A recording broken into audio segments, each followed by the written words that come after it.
Assalamualaikum warahmatullahi wabarakatuh.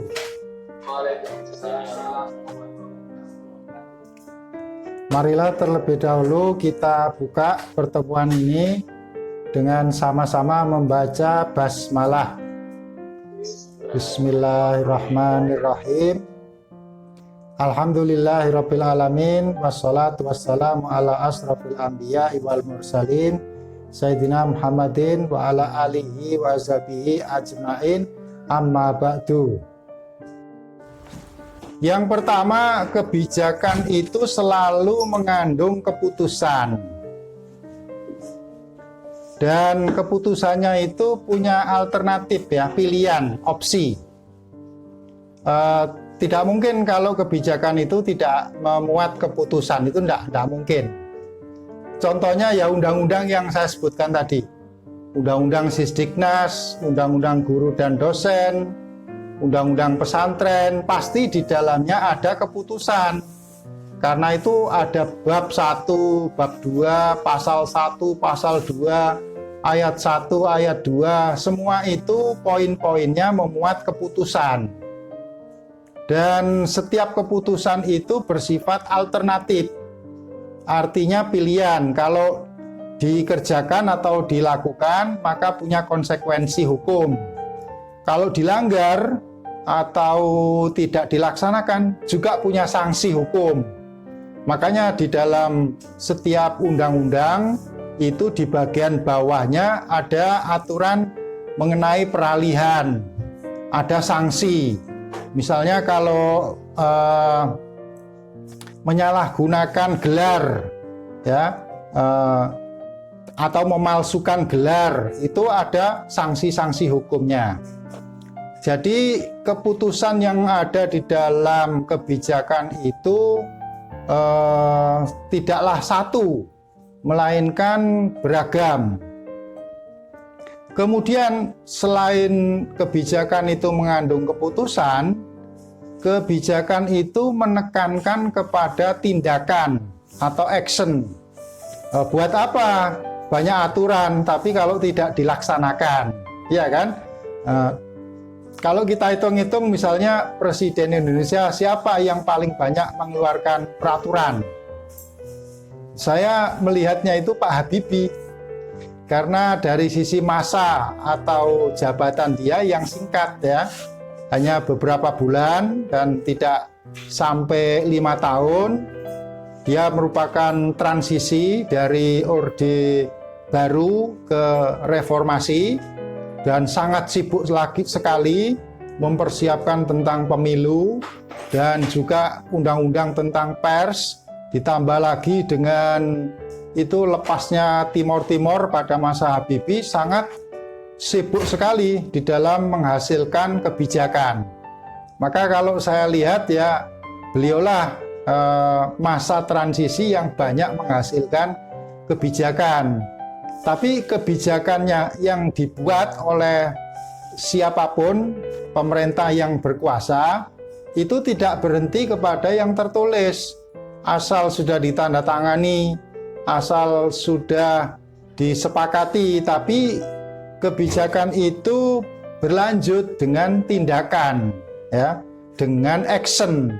Misalnya tadi undang-undang guru dan dosen, kan tidak cukup disahkan saja, melainkan setelah undang-undang guru dan dosen tadi disahkan, maka tindak lanjutnya adalah sertifikasi guru, sertifikasi dosen.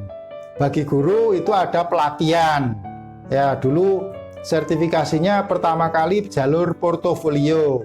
Setelah portofolio kemudian dikembangkan lagi menjadi PLPG. Dan PLPG sekarang ini ada lagi bagi guru-guru yang muda berprestasi, ada PPG, Pendidikan Profesi Guru. Jadi itu merupakan tindakan bagi guru yang mengikuti kebijakan undang-undang tadi itu, ya dia akan berdampak kepada peningkatan kualitas mutu gurunya itu sekaligus kesejahteraannya. Guru yang ikut program sertifikasi, kalau lulus dia mendapatkan tunjangan, yang besarnya 1 kali gaji pokok. Begitu pula dosen ya. Dosen yang sudah lulus sertifikasi dosen, maka dia dapat tunjangan yang besarnya 1 kali gaji pokok. Semua itu merupakan tindakan, ya kan? Dan tindakan itu harus berdasarkan kepada hukum. Pencairan tunjangan itu tidak bisa diberikan sebelum ada dasar hukumnya.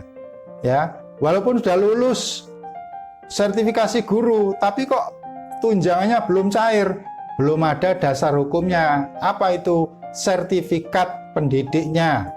Kalau sudah ada sertifikatnya baru cair tunjangannya, dihitung dari sejak tanggal berlakunya sertifikat tadi. Inilah action atau tindakan pasca diputuskannya sebuah kebijakan. Kemudian prinsip yang lain yang diterapkan dalam kebijakan itu sebenarnya adalah programnya. Ya, makanya setelah membuat peraturan, pemerintah itu menjabarkannya dalam bentuk rencana strategis atau Renstra. Dari Renstra itu nanti dirinci berapa anggarannya. Nah, barulah setelah ada alokasi anggaran itu kemudian dilaksanakan program dan kegiatannya. Kemudian melaksanakan suatu program kebijakan itu tergantung pada bidangnya, pada perumusnya dan pelakunya. Bidangnya apa? Oh, bidangnya pendidikan. Berarti yang merumuskan dan melaksanakan adalah Kementerian Pendidikan dan Kebudayaan serta Kementerian Agama. Kalau bidangnya sosial, ya berarti wilayah Kementerian Sosial. Kita tidak ikut campur, tidak terkait sama sekali dengan itu. Ya, bidang keamanan itu beda lagi. Dan nanti alokasi anggarannya juga berbeda.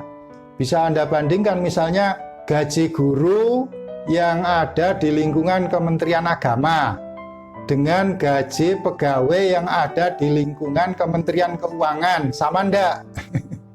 Sama-sama pegawai negerinya, sama-sama golongannya, kepangkatannya, tapi besarannya kan berbeda, ya. Berbeda banget. Beda nasib ya. Seperti dokter misalnya dengan dosen. Ya walaupun pangkatnya sama, tapi kan beda kementerian. Kalau dosen Kementerian Agama atau Kementerian Pendidikan, kalau dokter kan Kementerian Kesehatan. Nah, jadi beda kementerian, beda alokasi anggaran. Nggak usah jauh-jauh seperti itulah. Kita dari dalam saja ya, anggaran untuk madrasah dengan anggaran untuk sekolah, kira-kira sama enggak itu? Berbeda. Nah, berbeda. Itu dari angka statistik ya, yang dikeluarkan oleh Kementerian Agama menunjukkan perbedaan. Bahkan cukup tajam. Bisa dikatakan 1:5. 1:5. Jadi satu sekolah itu kurang lebih sama dengan 5 madrasah. Atau saya masih ingat dulu waktu zamannya Menteri Tarmizi Tahir, itu beliau mengatakan ya dalam salah satu forum seminar, saya ikut di dalamnya, dikatakan bahwa anggaran 1 UNY, Universitas Negeri Yogyakarta itu sama dengan anggaran 14 IAIN pada waktu itu. Nah, ternyata sampai sekarang pun masih tidak jauh beda ya. Ada kesenjangan, ada perbedaan yang sangat jauh antara anggaran yang dialokasikan untuk madrasah dengan di sekolah. Apakah itu berarti diskriminasi, ketidakadilan?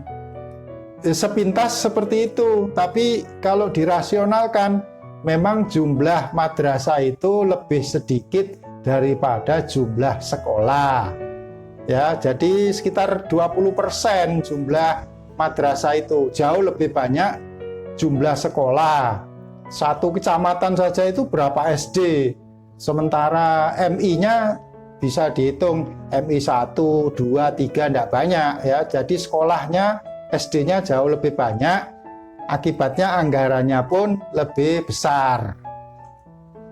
Inilah yang mempengaruhi sebuah kebijakan itu dilaksanakan berbeda karena memang bidangnya berbeda ya, dan perumus anggarannya pun berbeda. Kemudian yang terakhir, untuk kebijakan itu ada yang dilaksanakan, ada yang tidak dilaksanakan. Kalau yang dilaksanakan itu yang tertulis secara resmi melalui undang-undang, PP, kemudian SK Menteri, surat edaran. Nah, itu dilaksanakan. Biasanya di dalam kebijakannya itu disebutkan paling lambat 1 tahun setelah ditetapkannya kebijakan tadi. Tapi ada kebijakan yang tidak dilaksanakan, ya. Itu biasanya yang tidak tertulis. Misalnya bantuan ya, bantuan kuota internet bagi mahasiswa yang terdampak pandemi. Nah, kalau dia berupa statement, pernyataan lisan, tidak tertulis, maka tidak selamanya sesuai dengan yang dinyatakan. Apakah selama 1 tahun ini mahasiswa mendapat bantuan penuh kuota internetnya? Nah, ternyata banyak yang mengeluh belum mendapat bantuan atau mendapat bantuan sebagian. Berarti kan kebijakannya tadi belum dilaksanakan sepenuhnya.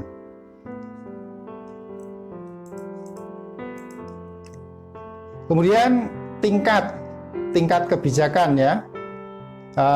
Kebijakan itu ada yang tinggi, posisinya di atas, dan ada yang di bawah. Yang di atas itu tidak bisa dibatalkan oleh kebijakan yang di bawah, yaitu tingkat paling tinggi, paling atas disebut dengan national policy level atau tingkat kebijakan nasional. Namanya saja nasional ya, berarti dia berlaku secara keseluruhan di wilayah negara Indonesia. Contohnya adalah Kepres, keputusan presiden. Kemudian TAP MPR, ketetapan MPR. Ini tingkatannya paling tinggi. Termasuk diantaranya adalah Pancasila.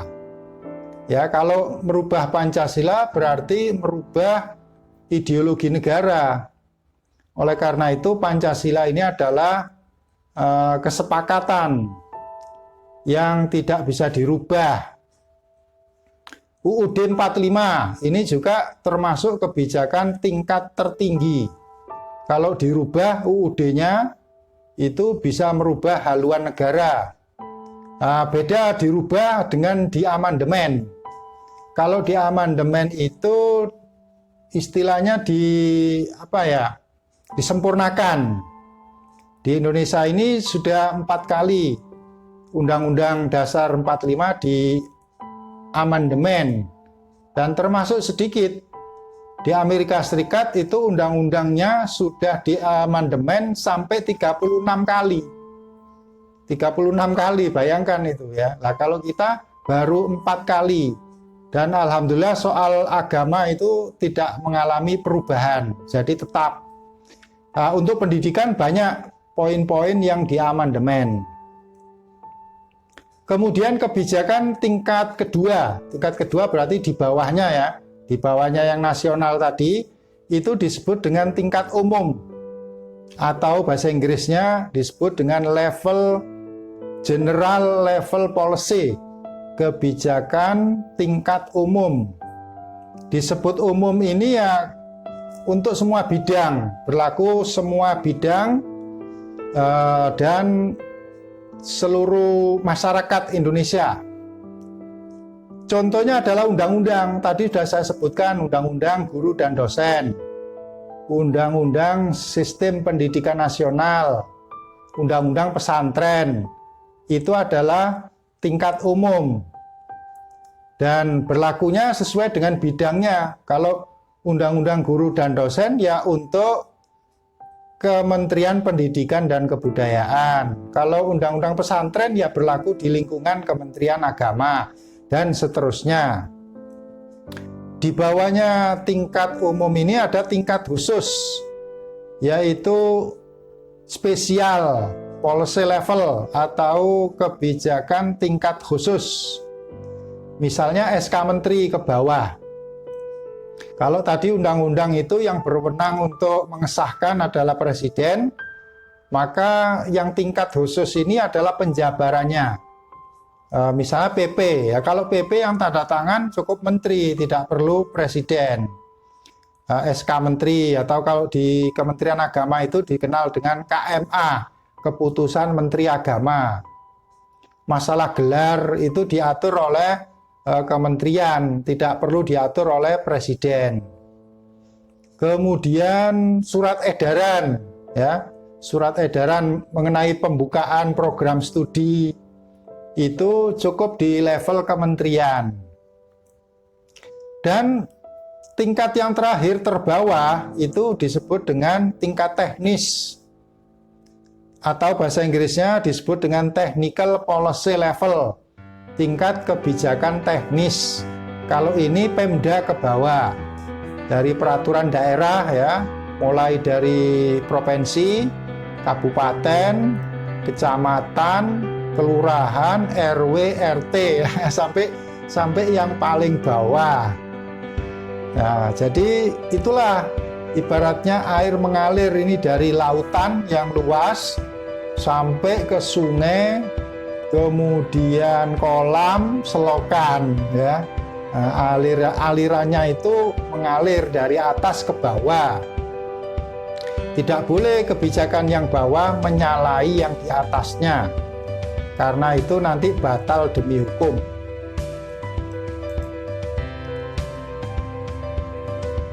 Bapak-bapak sekalian, saya kira itu tambahan materinya. Silakan kalau masih ada yang mau menanggapi.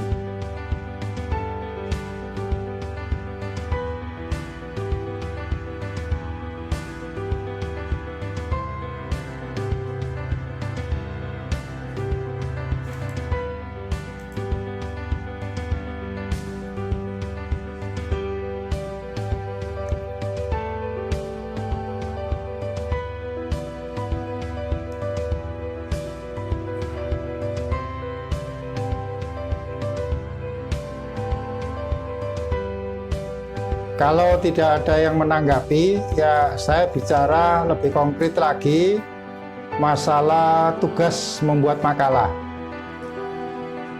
Mohon Bapak-bapak bisa menetapkan judulnya sesuai dengan tema-tema yang ada di dalam perkuliahan ini. Ya, saya belum kirimkan